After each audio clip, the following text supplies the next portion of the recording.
And we are joined by Emily Cannel, who is on the line right now. First for us, live from Japan. Emily, welcome to the program. Thank you. I was busted for using Chopstick. Oh, I know. That's what, when I first heard it, I thought, what? I thought, I know, yeah. So Emily, first off, what has you living in Japan? My husband's job got us transferred out here a few years ago. I see. And so sort of a little bit like Lost in Translation, the movie, you're finding yourself facing a lot of cultural differences, and one of them would be the use of chopsticks, I imagine. Well, funny things happen every day, and the chopstick use has got to be one of them, absolutely. So is that well, Patty, you can address this as well. Patty lived in Tokyo for how long? About 6 months when I was in high school. Uh-huh. And yeah, so you understand. So is it the norm when you go to a restaurant that you would have to ask, like here we have to ask for chopsticks sometimes. Do you have to ask for a fork and knife, or how's that? I remember, and it's been quite some time since I was there, so Emily, you can speak to this a little more currently. I remember it not being an option in a lot of places you could request, but you weren't necessarily going to get a fork. Aha. Yeah, you really can't get forks and knives here unless you're in a nicer restaurant that maybe even serves Western food. I see. And yeah, because I imagine eating a steak might be a little difficult, with chopsticks. So, Emily, let's talk about the number one faux pas. And what would that be? What's the one thing that just... There's actually two that I think are probably tied for the worst. And I'll start with the one that probably Westerners do the most often. And now that I live here, watching it makes me laugh, watching Japanese people watch Westerners do it. And it is when you open up the chopsticks and you pop them open and you sharpen them. Aha. Yes. So rub them together, right? I'm gonna demonstrate for our online viewers. It's when you go like this. In fact, you can probably hear that through the mic, maybe. Yeah. And it's the idea that you're removing the little splinters that might be hanging on the ones. It's either to sharpen or to remove the splinters. And Japanese people don't do that because there really is no great, there's no big issue with getting splinters in your lip when you're using chopsticks. Right. What are you really removing? I mean, I've never seen a big giant thing sticking off the end that would poke my, give me a danger. A lip piercing, right? Right. No one gets rushed to emergency rooms with giant, pieces of chopsticks stuck in their lip. What does it indicate, Emily, if you do that? Like, why is it considered rude or just not good behavior? Well, it would be the equivalent to us of using your knife and fork incorrectly. Mm-hmm. It's just considered bad table manners. I see. Okay. It would be like sticking your napkin in your shirt when you sit down. Okay, that's a good. I get it. That's a good example. Right. Okay. Now the other thing that is considered really bad, and this is, we have no Western equivalent for this, is you always get rice when you eat a Japanese meal. And sometimes you'll see people, when they're finished with their rice, take their chopsticks and stick them upright in the rice. Like using the rice as a holder. Exactly. Mm-hmm. You never do that. And the reason that you don't do that is because that is used in funeral rituals here.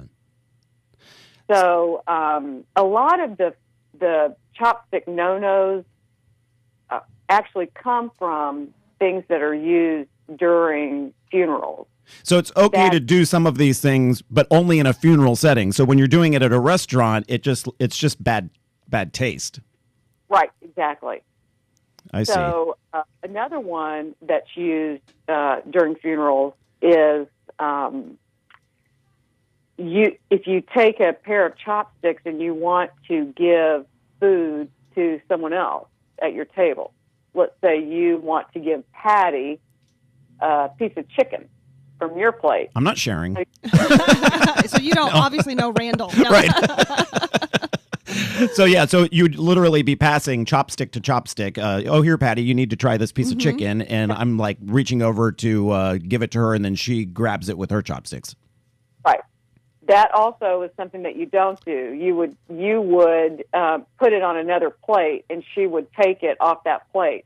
Okay. Also, funerals, most Japanese are cremated, and there is a bone-picking ceremony during the funeral, and the bones are passed chopstick to chopstick. Really? Interesting. Yeah. I did not know that. Right. Wow. Okay. And so what if I were to take one of my chopsticks and wanted to point out a menu item to somebody? Have some of this. Yeah, have some of this, and used it as a pointer. Yeah, you never use your chopsticks to point out anything. So you don't point to the menu, you don't point to other people, you don't wave your chopsticks around. And if you think about it, in Western culture, we wouldn't use our fork to indicate on the menu something that you thought someone should order. That would seem strange. So I guess that makes sense, right? Nor would you point your fork at somebody unless you're like having an argument, I guess, which would be rude anyway. Fork menacing. Right. Definitely not a knife, right? Right, exactly. Sure. Yeah, keep all sharp objects out of the. So no pointing with your chopsticks. Now, Emily, what about some people have trouble maneuvering with the chopsticks? What about skewering something or stabbing something because you're having trouble getting a hold of it? Yeah, I was just going to say, you don't stab things or skewer with your chopsticks. So if you, unlike in the West, where you would cut everything to a bite-sized piece, in Japan, it's perfectly acceptable for you to pick up something that's too big for you to eat in one bite. You can bite it off with your chopsticks. Oh, okay, and then put the remaining part back on the plate? Right. Mm-hmm. Or you can put your chopsticks together so that they, or the tips are together at a point, and you can sort of mash, if it's something relatively soft like a piece of fish, you can mash whatever that food is down until it separates. You're not supposed to scissor it. You're not supposed to take the chopstick in each hand and use them to separate the fish. But you can either bite that piece of food that's too big, or you can sort of mash it in half. Those are the two acceptable ways if something is too big to eat. We're speaking with Emily Cannel. She's live right now in Japan. Are you in Tokyo? Yes. It's just so live from Tokyo, and Emily has an online quiz you can take about chopstick etiquette. You'll do very well after listening to this piece, but if you're just joining us right now, I highly recommend it. If you go to eatdrinkexplore.com, under our program summaries for today, we have a direct link to her very interesting blog. I love reading it. And really interesting. Yeah, somebody tweeted how much they loved the test, and that's how I found it, was through somebody tweeting. Emily, how much of this is reserved for Japanese culture, where if I was in a Chinese restaurant, these things would not be considered rude, and how much of it is more universal? I would say that most of this is universal. There's small differences in table manners between like Chinese, Japanese, and Koreans. But in general, the big things remain, like standing up chopsticks in things, like sharpening chopsticks, skewering. Those are across the board. Well, Emily, we're going to let you go to bed because it's 1:45 in the morning there. And we really appreciate having you on the show. Emily Cannel with her online quiz. We recommend that you take it. And the link, like I said, is at eatdrinkexplore.com. Thank you, Emily.